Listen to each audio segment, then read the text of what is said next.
নরম তুলতুলে স্পঞ্জি গুঁড়ো দুধের সাথে ভরপুর সুজির মিল্ক কেক তৈরি করে দেখাবো ভীষণ সহজভাবে। একদম ঘরে থাকা সামান্য উপকরণ দিয়ে তেল, ঘি, butter, baking powder, baking soda ও মালাই ছাড়াই ঝটপট বানিয়ে নেওয়া যাবে। এভাবে বানিয়ে নিলে এরপর চড়া দামে দোকান থেকে আর কিনতে হবে না। যেমন দেখতে সুন্দর তেমনি স্বাদেও হবে সেরা। সেরা কীভাবে বানাবেন থাকবে তারই সহজ টিপস। যে কোনো দামি কেকের স্বাদকেও হার মানাবে এই মিল্ক কেক। সম্পূর্ণ ভিডিওটা দেখতে থাকুন, আশা করছি ভীষণ ভালো লাগবে। রেসিপিটা ভালো লাগলে লাইক, শেয়ার, কমেন্ট ও সাবস্ক্রাইব করে পাশে থাকবেন। দেখে নেওয়া যাক আমার আজকের রেসিপিটা। নমস্কার বন্ধুরা, আমি পাপড়ি পদাবতী ফুড ক্রিয়েশনে আপনাদের সবাইকে স্বাগত। মিল্ক কেক তৈরি করার জন্য প্রথমে আমি গ্যাস জেলে 1 কাপ লিকুইড দুধ এখানে খুব ভালো করে ফুটিয়ে নেব।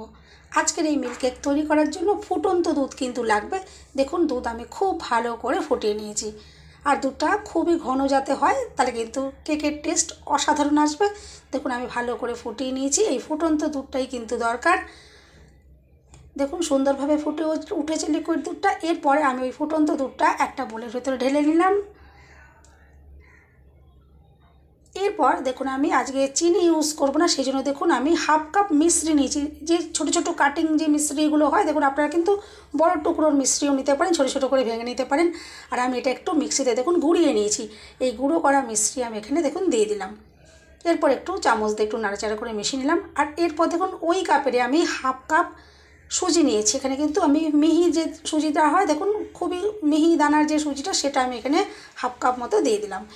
এরপর একটু চামচ দিয়ে নাড়াচাড়া করে মিশিয়ে নিচ্ছি। আর এখানে টেস্ট যাতে অসাধারণ আসে তার জন্য কিন্তু অবশ্যই 1 চিমটে নুন এখানে দিয়ে দেবেন। দেখুন আমি সামান্য পরিমাণে একটু নুন দিয়ে দিলাম, এতে কিন্তু কেকের টেস্ট অনেক বেশি ভালো আসবে। এরপর 10 থেকে 15 মিনিটের জন্য একটু চাপা দিয়ে আমি রেখে দেবো। এটা কিন্তু চাইলে আপনারা আর একটু বেশি সময়ও রেখে দিতে পারেন, কোনো অসুবিধে নেই। আমি 15 মিনিট একটু চাপা দিয়ে রেখে দিয়েছিলাম। এরপর দেখুন 15 মিনিটে সুজিটা দেখুন কতটা ঘন হয়ে গেছে। দেখুন এগুলো সুজিটা দুধটা টেনে এটা ফুলে উঠেছে। এরপর দেখুন অসাধারণ স্বাদের জন্য আমি এখানে দিয়ে দিলাম 1/2 কাপ গুঁড়ো দুধ। আর এরপরে যাতে স্মেলটা ভীষণ সুন্দর আসে তার জন্য দেখুন আমি এখানে 1 চামচ মতো ভ্যানিলা এসেন্স দিয়ে দিয়েছি। আপনারা চাইলে কিন্তু এখানে ভ্যানিলা এসেন্সের পরিবর্তে এলাচের গুঁড়ো দিতে পারেন, তবে আমি বলবো একটু ভ্যানিলা এসেন্স দিয়ে করতে, এতে কিন্তু টেস্টটা ভীষণ সুন্দর আসে। এরপর খুব ভালো করে দেখুন আমি মিশিয়ে নিচ্ছি, কারণ যেহেতু গুঁড়ো দুধ রয়েছে এটা কিন্তু দলা বেঁধে যাওয়ার একটা সম্ভাবনা থাকে, তার জন্য কিন্তু খুব ভালো করে দেখুন মিশিয়ে নিচ্ছি। দেখুন এভাবে খুব ভালো করে আমি মিশিয়ে নিলাম। আর এরপর আমি এখানে দিয়ে দিচ্ছি 2 চামচ ময়দা। আপনারা যদি ময়দা পছন্দ না করেন তাহলে কিন্তু সুজির পরিমাণটা আর একটু বাড়িয়ে দেবেন সামান্য। আমি এখানে 2 চামচ ময়দা ইউজ করলাম। এরপর দেখুন সেটাও খুব ভালো করে মিশিয়ে নিচ্ছি। এখন মিশ্রণে কিন্তু উপকরণ মেশাতে বাকি রয়েছে, আমি একটু সাইডে সরিয়ে রাখলাম, সেটা আমি পরে মেশাবো। তার আগে দেখুন এখানে আমি মোল্ডগুলোকে একটু রেডি করে নিচ্ছি। আমি এখানে দেখুন সিলিকনের মোল্ডে নিয়েছি। আপনারা কিন্তু যে কোনো এরকম নর্মাল ছোটো স্টিলের বাটিতে করতে পারেন বা বড় কোনো জায়গার মধ্যেও করতে পারেন, কোনো অসুবিধে নেই। এরপর দেখুন আমি এই মোল্ডগুলোতে একটু সাদা তেল ব্রাশ করে দিলাম, যাতে যখন কেকটা তৈরি হয়ে যাবে খুব সহজে এখান থেকে বার করে নেওয়া যায়। দেখুন এভাবে প্রত্যেকটা মোল্ডের ভেতরে আমি একটু সাদা তেল ব্রাশ করে দিলাম।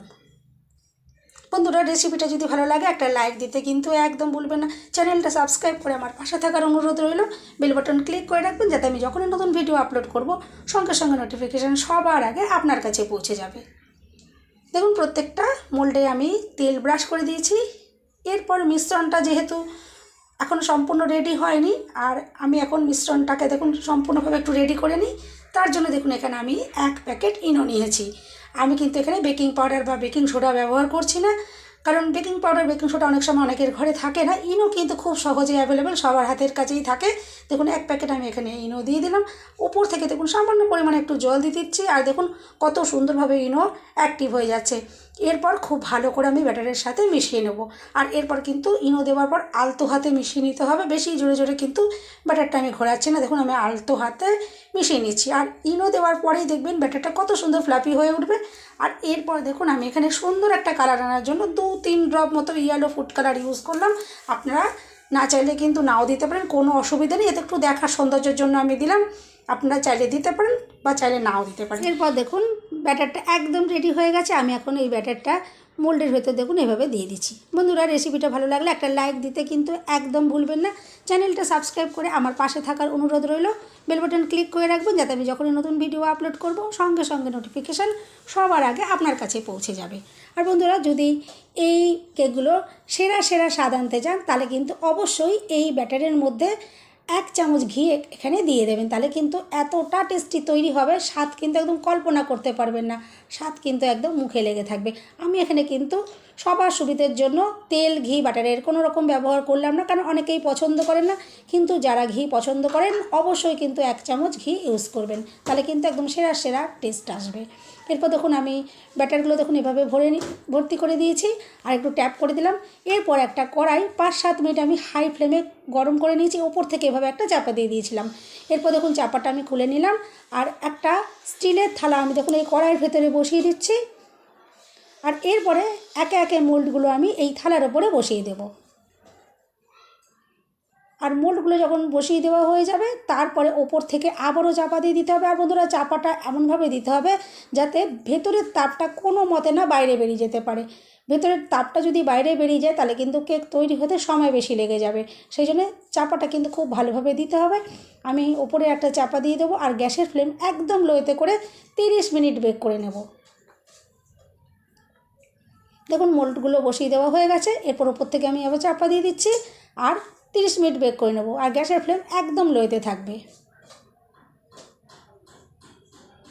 দেখুন 30 মিনিট এখন হয়ে গেছে। আমি এরপর চাপাটা খুলে নিচ্ছি আর দেখুন কেকগুলো কতটা সুন্দরভাবে দেখুন ফুলে উঠেছে আর কতটা সুন্দর কালার তৈরি হয়েছে।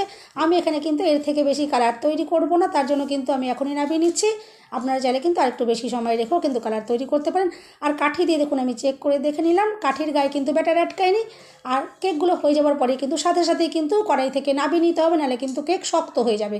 দেখুন আমি এগুলো নামিয়ে এখন ঠান্ডা করে নিচ্ছি আর মোল্ড থেকে দেখুন কত ইজিলি বেরিয়ে গেল আর কতটা যে অসাধারণ দেখতে হয়েছে সেটা তো আপনারা দেখে বুঝতেই পারছেন। আমি দেখুন একে একে কেকগুলো মোল্ড থেকে বার করে প্লেটের মধ্যে দেখুন একটু উপর করে রাখলাম। দেখুন কতটা যে দুর্দান্ত দেখতে লাগছে আপনারা তো দেখে বুঝতেই পারছেন। আর গাটাতে কতটা যে জালিদার তৈরি হয়েছে দেখুন। এরপর যে কোনো ড্রাই ফ্রুটস দিয়ে কিন্তু আপনারা সাজিয়ে নিতে পারেন বা চাইলে কিন্তু নাও সাজাতে পারেন, কোনো সমস্যা নেই। কিন্তু দেখার সৌন্দর্যের জন্য আমি এখানে দেখুন একটু 4 মগজের দানা আর একটু পেস্তা দিয়ে এভাবে সাজিয়ে নিয়েছি। আপনারা যে কোনো ড্রাই ফ্রুটস দিয়ে সাজিয়ে নিতে পারেন। আর দেখুন এরপর কেক আমি আপনাদেরকে কেটেও দেখাবো। দেখুন ভেতর থেকে যে কতটা জালিদার আর কতটা যে নরম তুলতুলে হয়েছে আপনারা কিন্তু দেখুন দেখেই বুঝতে পারছেন। দেখুন কেকটা কতটা নরম তুলতুলে স্পঞ্জি তৈরি হয়েছে আর দেখতে ভীষণই অসাধারণ হয়েছে। যেমন দেখতে সুন্দর তেমনি খেতেও কিন্তু ভীষণই টেস্টি। বন্ধুরা, সামনেই যে বড়দিন, আপনারা কিন্তু অবশ্যই এভাবে বানাতে পারেন। আর কিন্তু শুধু বড়দিন নয়, আপনারা কিন্তু যে কোনো সময়তে বাচ্চাদের স্কুলের টিফিনের জন্য বানাতে পারেন বা সকালের জলখাবারে বানিয়ে দিতে পারেন। বাড়ির সকলের কিন্তু ভীষণ পছন্দ হবে। আর কেকগুলো তো আপনারা দেখে বুঝতেই পারছেন যে কতটা দুর্দান্ত দেখতে হয়েছে।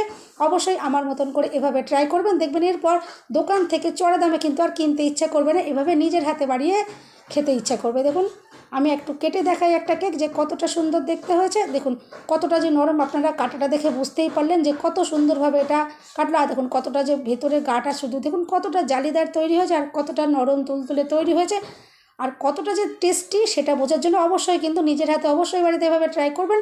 আমি আশা করছি স্বাদ কিন্তু মুখে লেগে থাকবে, ভুলতে পারবেন না।